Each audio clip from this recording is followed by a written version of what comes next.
पाकिस्तान में 21 हलकों में ज़िमनी इंतखाबात हो गए। पाकिस्तान तहरीक-ए-इंसाफ के हमायती याफ्ता चौधरी परवेज़ इलाही और उनके बेटे मुन्नस इलाही दोनों हार गए। नाज़रीन, ये जो मोजज़ा हुआ ज़िमनी इंतखाबात का, इसमें धांधली कैसे की गई? पिछले जो फॉर्म 45 हैं वो तो अब तक अपलोड नहीं हुए, लेकिन इस मरतबा बड़ा वेल ऑर्गेनाइज सिस्टम था। इसमें ये जो तब्दीलियाँ हुई वो किन किन चीज़ों को मद्देनज़र रखते हुए हुई, और आवाम की अदम दिलचस्पी ये कोई अच्छी बात नहीं है। ये मैं कहता हूँ इंतहाई खौफनाक है कि आवाम ने इस मरतबा इलेक्शंस में इस कदर शदीद अदम दिलचस्पी का इजहार क्यों किया। ये वो सवालात हैं जिनके जवाब ढूंढते हैं हम आज के प्रोग्राम में। नाज़रीन, प्रोग्राम का आगाज़ करते हैं। सबसे पहले हम आपको दिखाते हैं कि भक्खर का ये सूबाई असम्बली का हल्का है जहाँ पे सईद अकबर ख़ान ये उम्मीदवार हैं पाकिस्तान मुस्लिम लीग नून के। इस पोलिंग स्टेशन पे कुल जो रजिस्टर्ड वोटर्स हैं उनकी तादाद है 1138, 1138 इनकी तादाद है। अच्छा, अब जो सईद अकबर ख़ान साहब हैं इनको 1127 वोट पड़े हैं इस पोलिंग स्टेशन से, और जो मुखालिफ उम्मीदवारान हैं किसी को एक एक वोट भी नहीं पड़ा। और मज़े की बात यह है कि यहाँ इसी पोलिंग स्टेशन पे एक भी वोट रिजेक्ट नहीं हुआ, गलत नहीं हुआ। तो ये तो एक बात है। अच्छा, ये जो ज़िमनी कल का इंतखाब था, इसी में ये जो कसूर का हल्का है, लाहौर से मुत्तसिल है, लाहौर भी उसमें शामिल है, तो मियाँ शहबाज शरीफ साहब वहाँ पे कैंडिडेट थे।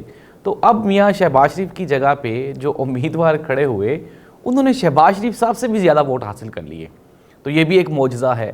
दूसरी जानिब बाजोड़ में पाकिस्तान तहरीक-ए-इंसाफ के हमायती याफ्ता दोनों अरकान को शिकस्त हो गई, ये भी एक मोजज़ा है, क्योंकि हम लोग ये सुनते आ रहे थे कि जी केपी में पीटीआई नहीं हारती, अब तो पीटीआई वहाँ पे भी हार गई। लेकिन दूसरी जो एक सिक्योर की सीट वो अली अमीन गंडापुर के भाई, उन्होंने वो जो अली अमीन साहब वाली सीट थी उसको सिक्योर किया।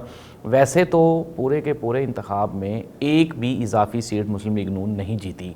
ये वही सीटें मुस्लिम लीग नून जीती है जो कि जनरल इलेक्शंस में इन्हीं की थी। अगर हम लाहौर के हलके की बात करें तो NA 119 जहाँ पे मरीम नवाज़ साहिबा ने जो सीट्स छोड़ी वो भी मुस्लिम लीग नून के अली परवेज़ मलिक जीत गए। सिमिलरली जो मियाँ शहबाज शरीफ साहब ने छोड़ी, मलिक रशीद खान साहब वहाँ से जीत गए। और इसी तरह से जो सूबाई असम्बली की सीटें थी वो भी नून लीग की ही छोड़ी हुई थी, जो कि अकॉर्डिंग टू फॉर्म 47 वो जीते हुए थे। फॉर्म 45 पे तो मामला और थे। लेकिन नादरीन, इस इलेक्शन की एक जो बहुत ही बड़ा जो सेटबैक है वो ये था कि चौधरी परवेज़ इलाही साहब अपने नाबालिग भतीजे के हाथों शदीद शिकस्त खा गए। और चौधरी परवेज़ इलाही साहब जो कि अरसा 70 साल से जब से वो पैदा हुए हैं तो सियासत में हैं, लेकिन अब देखना तो ये है ना कि उनका कसूर क्या है। क्या आवाम ने रिजेक्ट किया?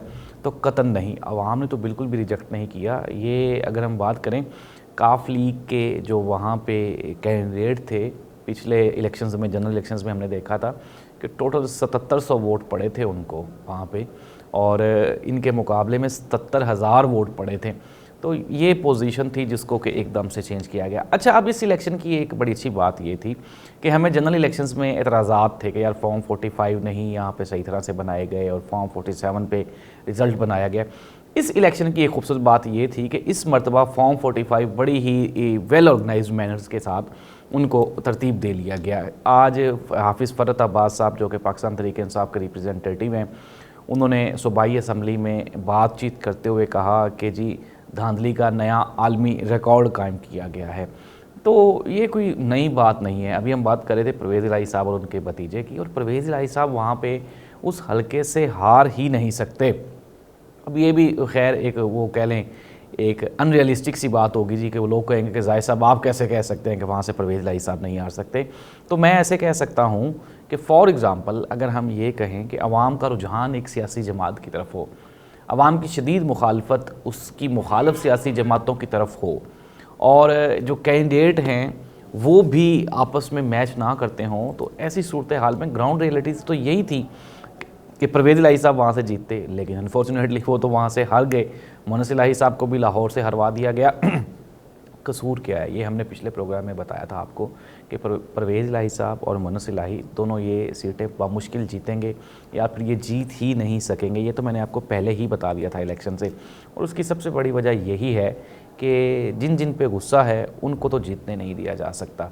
चौधरी शब्बीर गुज्जर साहब, उनको पीटीआई के ये सूबाई असम्बली के हलके के कैंडिडेट थे, इनको भी कल अरेस्ट कर लिया गया इलेक्शन कैंपेन के दौरान, इलेक्शन मुहिम के दौरान, और आज उनका 4 रोज़ा जिस्मानी रिमांड भी दे दिया गया और सत्तो कतला थाने में उनके खिलाफ कोई केस था, उस केस में उनको अरेस्ट किया गया है। तो नाज़रीन, ये है ताज़ा तरीन पाकिस्तान की सूरत हाल।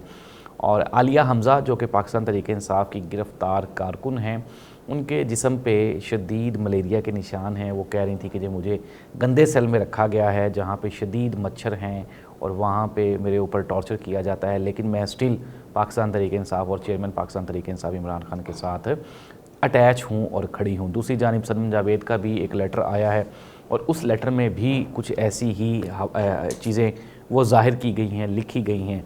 तो ये है पाकिस्तान की ताज़ा तरीन सियासी सूरत हाल के पाकिस्तान तहरीक इंसाफ के लिए कोई अच्छी खबरें नहीं आ रही, और उसकी एक वजह वो आप मैं हम सब लोग जानते हैं कि जो बानी चेयरमैन पाकिस्तान तहरीक इंसाफ इमरान खान साहब हैं, वो तो किसी पॉइंट पे या किसी फुल स्टॉप पे रुकने के लिए तैयार ही नहीं है।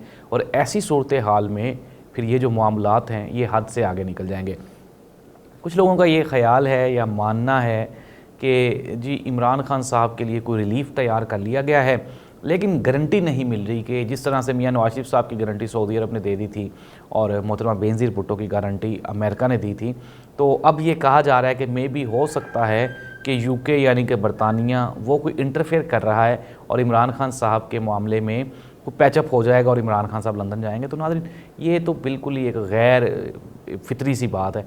अगर इमरान खान ने डील करनी ही होती तो मेरा नहीं ख्याल कि अब तक वो ना करता। 1 साल किस लिए वो जेल में बैठा रहा है? वो 1 साल इसलिए जेल में बैठा रहा है कि वो निज़ाम की तब्दीली का ख्वाहिशमंद है। वो चाहता है कि निज़ाम बदल जाए, कुछ चीज़ें बेहतर हो जाएं, आइन और कानून के दायरे में आ जाएं। लेकिन ये ज़ाहिर सी बात है, पाकिस्तान है तो यहाँ पे मुश्किल से चीज़ें वो बदलती हैं और सिस्टमाइज़ होती हैं। लेकिन अच्छा, एक काबिल गौर बात ये जो ज़िमनी इंतखाबात हैं उसमें ये भी है कि अवाम की जो अदम दिलचस्पी है वो इंतहाई ख़तरनाक है। हमारे एक दोस्त ने आज सोशल मीडिया पे पोस्ट की हुई थी, उसने कहा जी कि अवाम का शदीद इंटरफेयर करना है पॉलिटिक्स में वो बड़ा ख़तरनाक होता है। और मैंने उनसे कहा जी कि फिर तो आपको खुश हो जाना चाहिए कि ये जो ज़िमनी इंतखाबात थे इसमें बिल्कुल ज़ीरो पार्टिसिपेशन थी अवाम की तरफ से। और हमने देखा कि पाकिस्तान तहरीक इंसाफ को जलसा करने नहीं दिया गया, कुछ जलसे हुए भी, कसूर में उन्होंने एक अच्छा पावर शो किया पाकिस्तान तहरीक इंसाफ ने। दूसरी जानिब मुस्लिम लीग नून ने कोई कंपेन नहीं की, कहीं पे कोई चीज़ नज़र नहीं आई, लेकिन इसके बावजूद भी वो इलेक्शन जीत गए। नारोवाल में एक नासाजगार वाक़या पेश आया, वहाँ पे मुस्लिम लीग नून के एक जो कारकुन थे उनको वो गोली लगने से उनकी हलाकत हुई, लड़ाई हुई, लेकिन मुखालफीन जो थे पीटीआई के हमायती याफ्ता उनके ऊपर पर्चा भी हो गया, गिरफ्तारी भी हो गई है। और मोहतरमा मरियम नवाज़ साहिबा का कहना है कि इनको हम नहीं छोड़ेंगे, और ज़ाहिर सी बात है वो तो लग ही रहा है कि किसी को भी यहाँ पे छोड़ने की कोई बात हो ही नहीं रही। लेकिन अनफॉर्चुनेटली ये है कि कोई हौसला अफजा सूरत हाल नहीं है। पाकिस्तान पॉलिटिकल पोलराइजेशन में इस कदर शदीद होता जा रहा है कि लोगों की उम्मीदें यहाँ से ख़त्म होती जा रही हैं, और यही वजह है कि अवाम ने आहिस्ता आहिस्ता पॉलिटिक्स में दिलचस्पी लेना छोड़ दिया है। और हमने देखा था जनरल इंतखाबात में कि टर्नआउट बेहतर हो गया था, लोग निकले थे, लोगों ने वोट भी डाला था, लेकिन लोगों को जब अंदाज़ा हुआ कि यार हमारे वोट से तो कुछ फ़र्क पड़ता ही नहीं, तो उन्होंने क्या किया, उन्होंने ये सोच लिया कि अब की बार हम वोट डालेंगे ही नहीं। लेकिन नाज़रीन, ये कोई हौसला अफजा बात बिल्कुल भी नहीं है। अगर कौम अपनी फ़ैसला साजी में पार्टिसिपेशन करना छोड़ देगी तो फिर कौम के फ़ैसले कहाँ पे होंगे?